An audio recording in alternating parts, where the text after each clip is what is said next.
ఓం సాయిరామ్. సమర్థ సద్గురు సాయినాథ్ మహారాజ్ కి జై. ముందుగా మన సాయి కుటుంబ సభ్యులందరికీ నమస్కారం అండి. అందరూ కూడా సుఖంగా, సంతోషంగా, ఆరోగ్యంగా బాగుండాలని మనస్ఫూర్తిగా కోరుకుంటూ ఈ రోజు వీడియో మొదలు పెడుతున్నాను.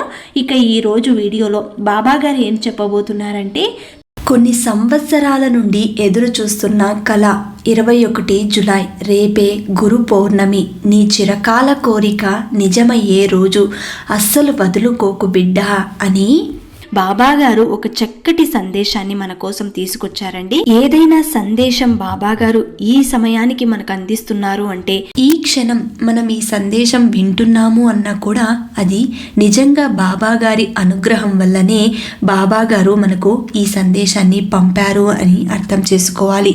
నిజంగా మన అదృష్టం ఉంటే తప్ప ఇలాంటివి వినలేము. రేపే గురు పౌర్ణమి. ఇది మన సాయి బంధువులందరికీ ఒక పెద్ద పండుగ. కాబట్టి మనందరం ఈరోజు బాబా గారు అందిస్తున్న ఈ సందేశంతో పాటు గురు పౌర్ణమి నాడు ఏం చెయ్యాలి అన్నది పూర్తిగా తెలుసుకుందాం. దానికంటే ముందు బాబా గారు ఈరోజు ఏ సందేశం ఇవ్వబోతున్నారో ఈ చిన్న కథ ద్వారా విని తెలుసుకుందాం. ఒక గ్రామంలో వీరశంకరయ్య అనే వ్యక్తి ఉండేవాడు. అతను కొత్తగా వ్యాపారం మొదలు పెడతాడు. ఆ వ్యాపార ప్రారంభం రోజు అతను ఎంతగానో నమ్మే కోదండరాముడిని ప్రార్థిస్తాడు. స్వామి, నేను ప్రారంభిస్తున్న ఈ వ్యాపారం ఎటువంటి నష్టాన్ని కలిగించకుండా మంచి లాభబాటలో నడిపించాలని కోరుకుంటున్నాను. నాకు వచ్చిన లాభంలో నుండి 100 కాసులతో హారం చేయించి నేను నా కుటుంబ సమేతంగా వచ్చి దర్శించుకుని ఆ హారాన్ని నీకు అలంకరిస్తానయ్యా.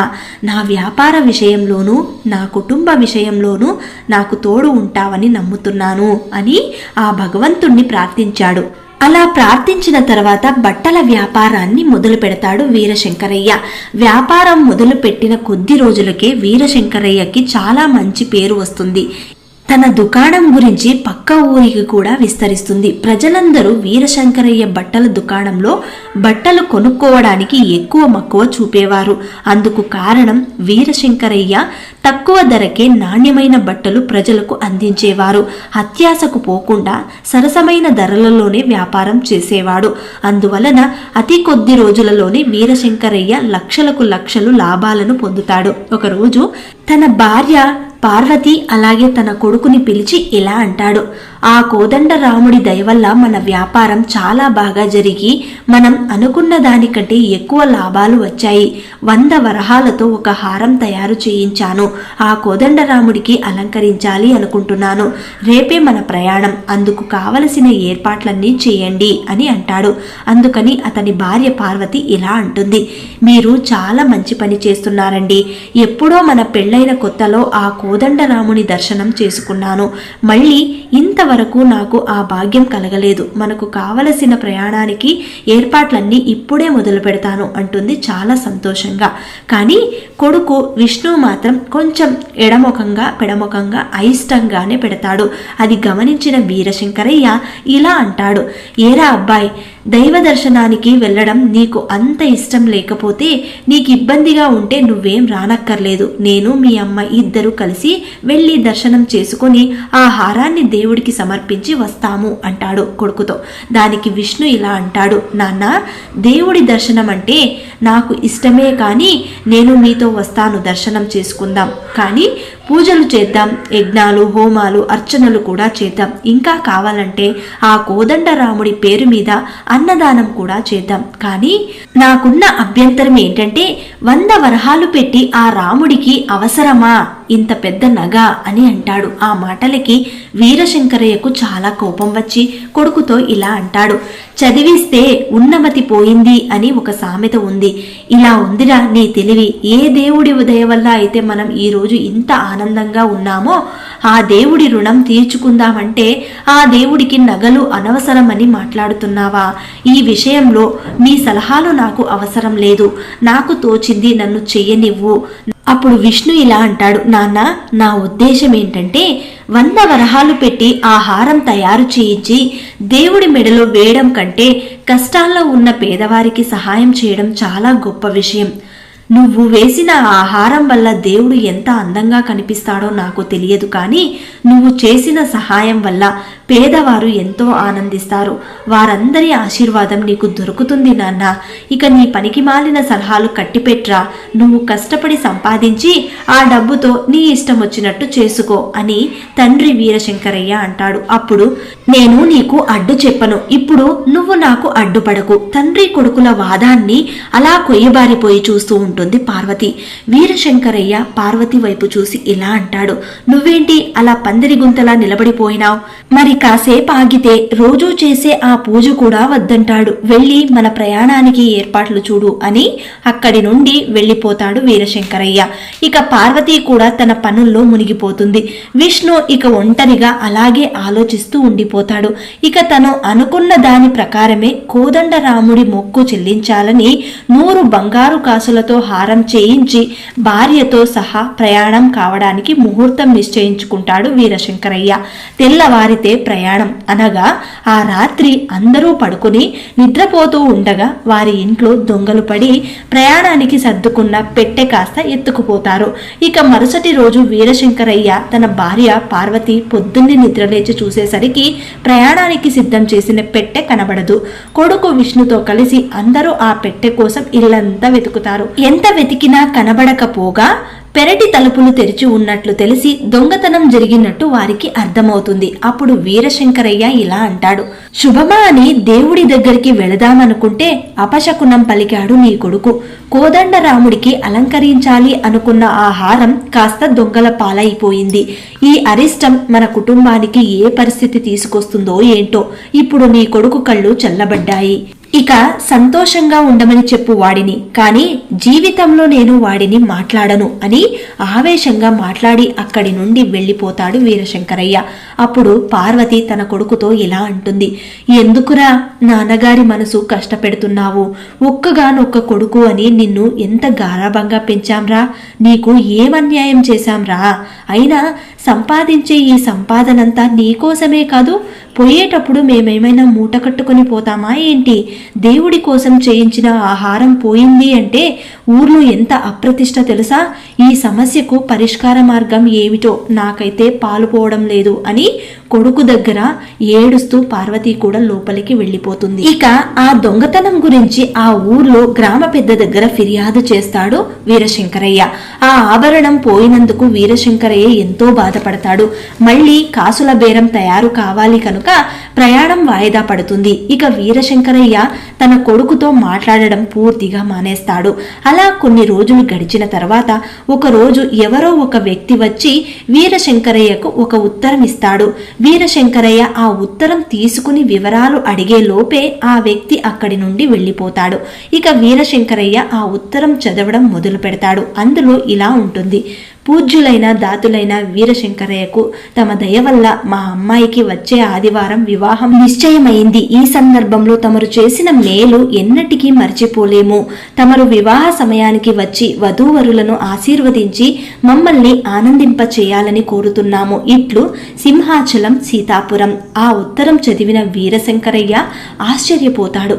ఉత్తరం తెచ్చినవాడు కాని దాన్ని పంపిన సింహాచలం కాని అతనికి తెలిసిన వారు కారు. తాను అతనికి చేసిన సహాయం ఏమిటో కూడా వీరశంకరయ్యకు గుర్తు రావటం లేదు. దీని సంగతేంటో తేల్చుకోవాలని వీరశంకరయ్య ఆదివారం రోజు సీతాపురం వెళతాడు. సింహాచలం ఇంటిల్లిపాది వీరశంకరయ్యను ఎంతగానో అభిమానించి గౌరవిస్తారు. వీరశంకరయ్యకు ఏమీ అర్థం కాదు. ఒక అయోమయ స్థితిలో చూస్తూ ఉండిపోతాడు. అప్పుడు సింహాచలం వీరశంకరయ్యతో ఇలా అంటాడు, పిల్ల పెళ్లికి సొమ్ము సర్దుబాటు చేయలేక ఆగిపోతుందేమో అనుకున్నాను. సమయానికి తమరు దేవుళ్ళ డబ్బు పంపి ఆదుకున్నారు.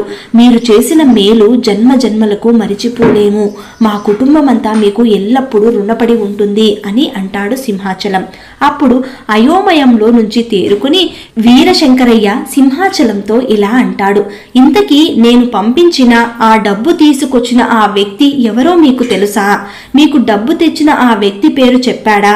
ఆ వ్యక్తిని ఇంతకు ముందెప్పుడూ నేను చూడలేదు బాబు, కానీ ఇక మీదట ఆ వ్యక్తిని నేను ఎన్నడూ మరవలేను. అతని పేరు కోదండరాముడట. దిక్కుతోచని స్థితిలో నా చేతికి డబ్బులిచ్చి ఆ డబ్బుతో మీ కుమార్తె వివాహం జరిపించండి అని చెప్పి దీనిని రంగాపట్నం వీరశంకరయ్య పంపారు అని చెప్పి వెళ్లిపోయాడు అని అంటాడు సింహాచలం. ఆ మాటలతో ఆశ్చర్యపోతాడు వీరశంకరయ్య. ఇక అంతా తెలిసిన వాడిలాగా వీరశంకరయ్య పెళ్లి పూర్తి అవ్వగానే తిరిగి ఇంటికి వస్తాడు. మరుసటి ఉదయం మరొక ఊరి నుండి 2 రైతులు వచ్చి వీరశంకరయ్య తలుపు తడతారు. వీరశంకరయ్య తలుపు తీయగానే వారిద్దరూ ఎంతో వినయంగా వీరశంకరయ్యకు నమస్కారం చేసి ఇలా అంటారు: ధర్మప్రభులకు నమస్కారం అయ్యా. మా ఊరిలో మీరు తవ్వించిన బావికి మీ చేతుల మీదుగా ప్రారంభోత్సవం జరిపించాలని ఆ సంగతి మీకు చెప్పి వెళదామని వచ్చాం బాబు. అదేంటి బాబు అలా చూస్తున్నారు? అప్పుడే మర్చిపోయారా? మా ఊరిలో మంచినీళ్లు బావి లేక ఎంతో దూరం నుండి నీళ్లు తీసుకొచ్చి ఎన్నో ఇబ్బందులు పడుతూ ఉన్న మా ఊరి జనం కోసం, మా గ్రామం కోసం మంచినీటి తవ్వకానికి కోదండరాముడి ద్వారా మాకు డబ్బు పంపించారు కదా అని ఆ రైతులిద్దరూ అనగానే మళ్లీ కోదండరాముడి పేరు విని ఆశ్చర్యపోతాడు వీరశంకరయ్య. అయితే తన ఆశ్చర్యాన్ని బయట పడనివ్వకుండా ఏదో జ్ఞాపకం వచ్చినట్టు నటించి వారితో ఇలా అంటాడు: అవునవును, ప్రకృతి ప్రసాదించిన గాలి, నీరు, అటువంటి నీరు కోసం మీరు ఎన్నో ఇబ్బందులు పడ్డారు పాపం. ఇక మీదట మీకు ఆ ఇబ్బందులన్నీ తొలగిపోతాయిలే. చాలా సంతోషం. నేను పంపించిన డబ్బు ఒక మంచి పనికి ఉపయోగపడుతుంది అంటే అందులో ఎంతో సంతృప్తి నాకు కలుగుతుంది అని వారితో మాట్లాడి నేను తప్పకుండా ప్రారంభోత్సవానికి వస్తాను అని చెప్పి వాళ్ళని అక్కడి నుండి పంపిస్తాడు. ఇదంతా చూస్తున్న పార్వతి భర్తతో ఇలా అంటుంది: అవునండి, నాకు తెలియకుండా ఇన్ని దానాలు ఎప్పుడు చేశారండి? ఇంతకీ మీరు డబ్బులు పంపిస్తున్న ఆ కోదండరాముడనే వ్యక్తి ఎవరు? మీ స్నేహితుల్లో కూడా ఎవరూ లేరు. మరి ఎవరు ఆ కోదండరాముడు అని అడుగుతుంది పార్వతి. అది కూడా ఆశ్చర్యంగా అడుగుతుంది. ఆమె అడిగిన ఒక ప్రశ్నకు కూడా వీరశంకరయ్య దగ్గర సమాధానం అయితే లేదు. అసలు ఏం జరుగుతుందో వీరశంకరయ్యకే అర్థం కావటం లేదు. తర్వాత వీరశంకరయ్య ఆ రైతులు వచ్చిన ఊరికి వెళ్లి ఆ బావికి ప్రారంభోత్సవం చేసి ఆ గ్రామ ప్రజల ప్రశంసలు అందుకుని తిరిగి ఇంటికి వస్తాడు. తాను మొక్కుబడిగా చేయించిన కాసుల బేరం పోయినందుకు సాక్షాత్తు ఆ కోదండరాముడే తన పేరుతో ఈ పనులన్నీ చేయిస్తున్నాడేమో అని వీరశంకరయ్యకు అనుమానం కలుగుతుంది. ఇంకొక నాడు ఇంకొక వ్యక్తి వచ్చి వీరశంకరయ్యకు నమస్కారం చెప్పి ఇలా అంటాడు: అయ్యా, నా పేరు నాగేశు. నేను ఒక భయంకరమైన వ్యాధితో బాధపడేవాడిని. ఔషధాలు తయారు చేయడానికి బంగారం కావాలన్నాడు మా ఆయుర్వేదం వైద్యుడు. ఇక నేనా బీదోణ్ణి. నా కుటుంబ పోషణే నాకు భారంగా మారింది. అలాంటప్పుడు నేను బంగారం ఎక్కడి నుండి తీసుకురావాలి? నా చావుకి ఆయువు అనుకున్న ఆ సమయంలో అందరూ కోదండరాముడు అనే వ్యక్తి వచ్చి వీరశంకరయ్య పంపించాడు అని కొంత బంగారం ఇచ్చి వెళ్ళిపోయాడు బాబు. మా ఆయుర్వేదం వైద్యుడు అందులో కొంత బంగారాన్ని తీసుకుని దాంతో ఔషధం తయారు చేసి నా రోగం నయం చేశారు బాబు. మిగిలిన బంగారంతో చిన్న వ్యాపారం పెట్టాలనుకుంటున్నాను. ఈ రోజు నేను బ్రతికి ఉన్నాను అంటే అది తమరు పెట్టిన భిక్ష బాబు. తమరి దయ వల్ల బ్రతికి బయటపడ్డాను. ఇక మీదట నేను బ్రతికే ప్రతిరోజు మీ పేరు తలుచుకోవడం మాత్రం మరిచిపోను బాబుగారు. నేను బ్రతకాలని అందరి దేవుళ్ళకి మొక్కాను. ఏ దేవుడు నన్ను కనుకరించాడో తెలియదు, కానీ ఇలా నీ రూపంలో వచ్చి ఆదుకున్నాడు బాబు. ఇక నుంచి మీరే నాకు దేవుడు. ఏమిచ్చి మీ రుణం తీర్చుకోగలనయ్యా? వీరశంకరయ్యకు అతని మాటల వల్ల కళ్ళల్లో నీళ్లు తిరిగాయి. అతని హృదయం చాలా బరువెక్కిపోతుంది. అప్పుడు వీరశంకరయ్య అతనితో ఇలా అంటాడు: ప్రాణం పోయాలన్నా ప్రాణం తీయాలన్నా కేవలం ఆ దేవుడికి మాత్రమే సాధ్యం. నేను కూడా నీలాంటి ఒక మామూలు మనిషినే. నువ్వు బ్రతుకు ఉన్నన్ని రోజులు ఆ కోదండరాముడి పేరు తలుచుకో. మీ కుటుంబంతో పాటు సంతోషంగా బ్రతుకు. మీకు చేతనైతే పక్కవారికి కాస్త సహాయం చెయ్యి. అంతకు మించి నువ్వు తీర్చుకోవలసిన రుణం మరొకటి లేదు. అలా అతనితో తగిన రీతిగా మాట్లాడి అతనిని పంపించేస్తాడు. ఇక అప్పుడే బంగారు దుకాణం వ్యాపారి వస్తాడు. అయ్యా, ఆభరణమైతే తయారైపోయింది. ఇదిగోండయ్యా ఆ ఆభరణం. ఎలా ఉందో చూసి చెప్పండి అని వీరశంకరయ్య చేతికి ఇస్తాడు. ఇచ్చాక ఆ బంగారు కొట్టు వ్యాపారి కూడా ఇలా అంటాడు: మీరు చేస్తున్న సహాయం గురించి నేను కూడా వింటున్నానయ్యా. మీది ఎంత గొప్ప మనసో తెలుసుకున్నాను. మీలాగా అందరికీ సహాయం చేసే శక్తి, స్తోమత అందరికీ ఇస్తే బాగుంటుంది. కానీ ఆ రాముడికి ఉడత సహాయం చేసినట్టుగా ఆరం తయారు చేసినందుకు నాకు కూలి ఒక్క పైసా కూడా వద్దండి. ఇదే మీకు నేను చేయగలిగిన సహాయం అని చెప్పి అవి తయారు చేసినందుకు ఆ బంగారు కొట్టు వ్యాపారి కూలి తీసుకోకుండా ఆభరణం మాత్రమే ఇచ్చి తిరిగి వెళ్ళిపోతాడు. ఇక వీరశంకరయ్య మొక్కు తీర్చుకునేందుకు మళ్లీ ఏర్పాట్లు మొదలు పెడతాడు. ఆ సమయంలో పక్క గదిలో విష్ణు ఒక వ్యక్తితో ఇలా అనటం వినబడుతుంది. ఒరే రాజు, నేను చెప్పినట్టు నువ్వు దొంగలా వచ్చి మా ఇంట్లో సొమ్ము తీసుకెళ్లావు. నేను కోదండరాముడిగా నటించి ఆ సొమ్ముతో ఎంతో మంది పేదవాళ్లకు సహాయంగా అంటే ఉపయోగపడేలా చేశాను. వాళ్ళు అందరూ వచ్చి మా నాన్నగారికి కృతజ్ఞతలు చెప్పుకుంటున్నారా? అది చూసిన మా నాన్న నిజంగానే దేవుడే పేరు ప్రతిష్టలు తేవడానికి తన భక్తికి మెచ్చి అలా చేస్తున్నాడు అనుకుంటున్నాడు. మా నాన్నను అలా మోసం చేసినందుకు నాకు కాస్త బాధగానే ఉంది. కానీ ఇక్కడ నేను సంతోషించే విషయం ఏంటంటే మా నాన్నను మోసం చేసి మనం సంపాదించిన ఆ బంగారు కాసులు మంచి పనులకు వినియోగమయ్యాయి అని కొడుకు మాట్లాడుతున్నదంతా వాడి స్నేహితుడి దగ్గర రాజుతో మాట్లాడడం గమనించి ఇదంతా ఇద్దరూ కలిసి చేసిన నాటకం అని తెలిసి మరుసటి రోజు విష్ణుని పిలిచి వీరశంకరయ్య ఆ 100 కాసుల హారం ఇచ్చి ఇలా అంటాడు. నేను మళ్ళీ మొక్కు చెల్లించాలి అనుకోవటం లేదురా. ఇదిగో ఈ బంగారం కూడా నువ్వే సద్వినియోగం చెయ్యి. నిన్న నువ్వు నీ స్నేహితుడితో కలిసి రాజుతో మాట్లాడుకోవడం నేనంతా విన్నాను. గొప్ప విషయం తెలుసుకున్నాను. ఇన్ని రోజులు నేను నీతో మాట్లాడలేదు. అది చాలా పెద్ద తప్పు చేశాను. నీతో నేను చాలా కఠినంగా ప్రవర్తించాను. కానీ నువ్వు నా మీద ఎంతో కరుణ చూపించావురా. నా కళ్ళు తెరిపించావు. సాటి మనిషికి సహాయం చేస్తే వచ్చే ఆనందం ఏమిటో నాకు తెలిసేలా చేశావు.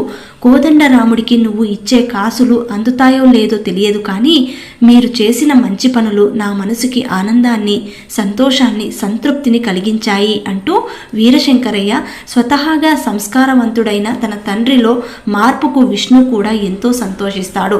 ఆ తర్వాత వీరశంకరయ్య కుటుంబ సమేతంగా వెళ్ళి కోదండరాముడి దర్శనం చేసుకుంటారు. తిరిగి వచ్చిన తరువాత ఆ రోజు నుండి తాను సంపాదించిన సంపాదనలో 3 వంతులు పేదవాళ్ల కోసం ఖర్చు పెట్టడం మొదలు పెడతాడు. ఇక వీరశంకరయ్య కుటుంబం ఆనందంగా ఉండడమే కాకుండా వారి వల్ల పేదవాళ్లు 100 కుటుంబాలు ఆనందంగా సంతోషంగా జీవిస్తారు. ఈ విధంగా ఈ కథ ద్వారా బాబాగారు ఏం చెప్పబోతున్నారు అంటే, తల్లి, నీ ఆస్తి, నీ ధనం, నీ సంపాదన 100 రెట్లు నీకు పెరగాలి అంటే ముందు ఈ దైవ మార్గం నేర్చుకో. 100 రెట్లు నీకు ఫలితాన్ని అందిస్తుంది అని అంటున్నారు. అంతేకాదు, మనం ఎంతటి కష్టంలో ఉన్నా, మనం ఎంత సంపాదించినా ఆ డబ్బు ఇతరులకు ఉపయోగపడకపోతే అది వ్యర్థమే అవుతుంది. అంతేకాదు, మనం బాబాగారిని ఒక 10 రూపాయలు అడిగామనుకోండి, అప్పుడు బాబాగారు 100 రూపాయలు ఇస్తారు. ఆ 100 రూపాయల్లో ఏదో మనము సాధించాము, సంపాదించాము, అందరికంటే బాగున్నాము అనుకొని కొంత డబ్బుని పోగు చేసుకుంటూ అందరికంటే బాగున్నాము అని నువ్వు అనుకొని మురిసిపోకుండా అందులో నుండి కాస్త ఏదైనా బాబాగారికి సహాయం చేయాలి అనే గుణంతో నువ్వు గనక ఉంటే అది బాబాగారికి ప్రత్యేకంగా వెళ్ళి మీరు సహాయం చేసే అవసరం లేదు అని బాబాగారి యొక్క ఉద్దేశం. ఎందుకంటే అది బాబాగారికి మీరు ఏ డబ్బు రూపంలోనో లేదా ఏ నగ రూపంలోనైనా ఇచ్చినా కూడా అది వ్యర్థమే అవుతుంది. బాబాగారికి కావలసింది ఎక్కడైతే నీ అవసరం అనేది ఉంటుందో అక్కడ వెళ్ళి నీకు తోచినంత సహాయం చెయ్యి అని బాబాగారు ఈ కథ ద్వారా చక్కటి ఉపదేశాన్ని మనకు అందించారండి. ఇక రేపు కొన్ని సంవత్సరాలుగా ఎదురు చూస్తున్న కలని నెరవేర్చుకునే సమయం వచ్చేసింది. గురు పౌర్ణమి రోజున మన చిరకాల కోరికని తీర్చడానికి బాబాగారు సిద్ధంగా ఉన్నారు. ప్రతి ఒక్కరూ కూడా బాబాగారు అందిస్తున్న ఈ అవకాశాన్ని వదులుకోకూడదు. ఎందుకంటే మనం బాబాగారి భక్తులం అయ్యి ఉండి కూడా బాబాగారు చెప్పినట్టుగా చేయకపోతే మనం అనుకున్నవి సాధించలేకపోవచ్చు. కాబట్టి రేపు గురు పౌర్ణమి నాడు బాబాగారికి చక్కగా మన ఇంట్లో మనకు నచ్చిన విధంగా, మన మనసుకి నచ్చిన విధంగా ఒకరు చెప్పారు కదా అని చెప్పి ఈ విధంగా చెయ్యాలి అని ఆడంబరాలకు వెళ్ళకండి. ఎందుకంటే బాబాగారికి ఎలా చేసినా కూడా భక్తి శ్రద్ధతో మనసు నిండా ప్రేమతో బాబాగారి మీద భక్తితో మనం చేయగలిగితే ఆయనకు ఏ విధంగా చేసినా కూడా స్వీకరిస్తారు. కాబట్టి మీకు నచ్చిన విధంగా బాబాగారిని అలంకరించుకోండి. మీకు కుదిరితే బాబాగారి చిత్రపటానికి చక్కగా పూలతో అలంకరించుకోండి. మీకు నచ్చిన విధంగా ఒక నైవేద్యాన్ని తయారు చేయండి. అలాగే నచ్చిన విధంగా దీపారాధన చేయండి. మట్టి ప్రమిదంలో చేస్తే బాబాగారికి ఇంకా ఇష్టం. అలాగే బాబాగారికి ఇష్టమైన నైవేద్యాన్ని చేయండి. ఆఖరికి శనగలు, పచ్చి శనగలను ఈరోజు రాత్రికే నానబెట్టి పొద్దున్నే వాటిని బాబాగారి పూజలో నైవేద్యంగా పెట్టండి. పచ్చి శనగలను నైవేద్యంగా పెట్టి వాటిని సాయంత్రం పూట ఆవులకు తినిపించడానికి ప్రయత్నం చేయండి. పచ్చి శనగలను ఆవులకు తినిపిస్తే చాలా మంచిది. ఇంకా రేపటి రోజున ఆవులకు మేత వేయవచ్చు. అలాగే బాబాగారి పేరు మీద మీ ఇంట్లో ఏదైనా కొద్దిగా నైవేద్యాన్ని తయారు చేసి చిన్న పిల్లలకు పంచండి, లేదా వృద్ధులకు పంచండి, లేదంటే బాబాగారి మందిరానికి తీసుకెళ్ళి అక్కడ భక్తాదులకు పంచండి. ఈ విధంగా బాబాగారికి నచ్చే విధంగా రేపటి రోజున గురువుకు నచ్చే పనులను శిష్యులు చేస్తే బాబాగారు కూడా తప్పకుండా అనుగ్రహిస్తారు. మనం అనుకున్న కోరికలు నెరవేరుస్తారు. ఇంకొక ముఖ్య విషయం ఏంటంటే గురు పౌర్ణమి నాడు చంద్రుడి వెన్నెల్లో కూర్చుని కాసేపు పారాయణం చేస్తే మరీ మంచిది. సాయి సచ్చరిత్రని చేతిలో పట్టుకొని పారాయణం చేయండి. గురు చరిత్రని పట్టుకోండి, లేదంటే లలిత సహస్రనామావళి చదువుకోండి, లేదంటే విష్ణు సహస్రనామావళి పారాయణం చేయండి. మీకు ఏది సానుకూలంగా ఉంటుందో దానినే పారాయణం చేయండి. ఈ విధంగా గురు పౌర్ణమి నాడు బాబాగారికి నచ్చిన విధంగా మన సాయి భక్తులందరూ కూడా చేసుకోగలిగితే తప్పకుండా సాయి అనుగ్రహం మన మీద ఉంటుంది. మనం అనుకున్నది ఏదైనా సరే వెంటనే బాబాగారు కూడా తీరుస్తారు. బాబాగారి వచనాలను చదువుకోండి. బాబాగారి స్తవనమంజరి చదువుకోండి. ఏది అనుకూలమైతే అది చేసుకోండి. మొత్తానికి బాబాగారికి నచ్చిన విధంగా రేపటి రోజున మీరు మసులుకోగలిగితే మీరు ఏ కోరికతో అయితే రేపు గురు పౌర్ణమి నాడు బాబాగారికి పూజ చేసుకొని ఉంటారో అది ఖచ్చితంగా నెరవేరుతుంది. మరి ఈ వీడియో కనుక మీకు నచ్చితే 10 మందికి అందేలాగా షేర్ చేయండి, లైక్ చేయండి. మళ్ళీ ఇంకొక మంచి వీడియోతోటి మీ ముందుంటాను. అంతవరకు సెలవు. సర్వే జన సుఖినో భవంతు. సర్వం శ్రీ సాయినాథార్పణమస్తు.